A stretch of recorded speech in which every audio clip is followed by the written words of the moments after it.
Hello everyone, আসসালামু আলাইকুম। কাছে দূরে দেশ ও দেশের বাইরে যে যেখান থেকে আজকের ভিডিওটা দেখছো সবাইকে জানাচ্ছি আর কুকিং হাউজের পক্ষ থেকে স্বাগত। তো আজ আমি কি রান্না করব তোমরা তো দেখতেই পাচ্ছ। তো আজ আমি রান্না করব হচ্ছে বাইম মাছের শুটকির ভুনা। তো বাইম মাছের শুটকির ভুনা আমি কিভাবে রান্না করব ভাবলাম তোমাদের সাথে শেয়ার করে নিই। তো প্রথমেই আমি তেল দিয়ে দিলাম কড়াইতে, দেওয়ার পরে জিরা ফোড়ন দেওয়ার পরে এখানে পেঁয়াজ মরিচ কাটা দিয়ে দিলাম। তো এই বাইম মাছের শুটকির ভুনাটাতে একটু পেঁয়াজের আর মরিচের পরিমাণটা একটু বেশি করে দিতে হবে, তাহলে কিন্তু এটা খেতে অনেক ভালো লাগবে। তো যাই হোক, আমি এগুলো তেলে দিয়ে ভালোভাবে হচ্ছে ভেজে নিচ্ছি। পেঁয়াজ মরিচটাকে ভালোভাবে ভেজে নেওয়ার পরে এখানে এখন আমি আদা রসুন বাটা দিয়ে দিচ্ছি।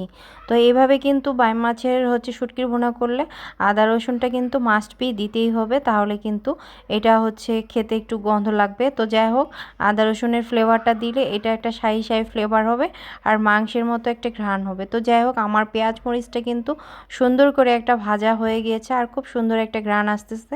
এখন এখানে আমি পানি দিয়ে দিলাম। পানি দেওয়ার পরে আমি এখানে সব ময় মশলাগুলো দিয়ে দিলাম। আমি এখানে 1 চামচ হলুদ গুঁড়া, 1 চামচ মরিচ গুঁড়া আর হচ্ছে জিরা গুঁড়া, ধনিয়া গুঁড়া দিয়ে দিলাম। দেওয়ার পরে এই ময় মশলাটাকে আমি ভালোভাবে কষিয়ে নেব।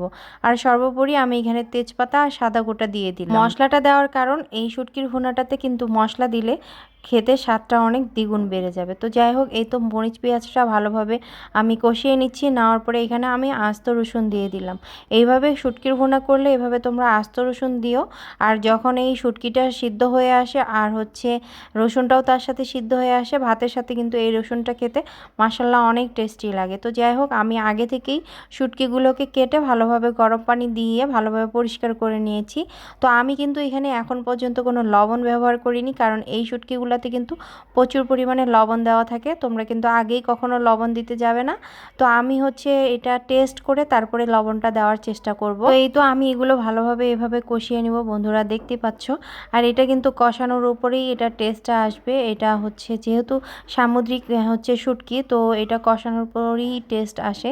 তো যাই হোক, আমি লবণ টেস্ট করে দেখলাম একটু লবণ কম মনে হচ্ছিল, যার কারণে আমি 1/2 চামচের মতো লবণ দিয়ে দিলাম। দিয়ে এখন ভালোভাবে এটাকে কষিয়ে নেব।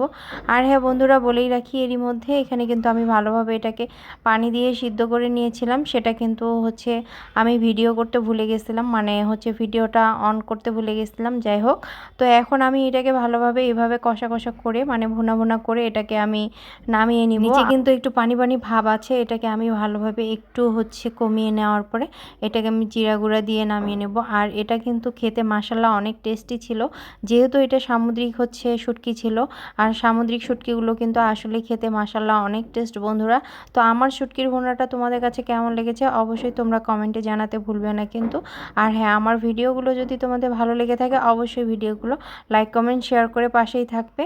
আর আমার ফুল ভিডিওটা দেখে একটা গঠনমূলক কমেন্ট করার চেষ্টা করবে বন্ধুরা। তো দেখতেই পাচ্ছ শুটকির ভুনাটা কতটা লোভনীয় হয়েছিল আর খেতেও মাশাল্লাহ অসাধারণ টেস্ট হয়েছিল। তো বন্ধুরা, আজকের মতো এখানে বিদায় নিচ্ছি। ভালো থাকবে সবাই। আল্লাহ হাফেজ, ধন্যবাদ।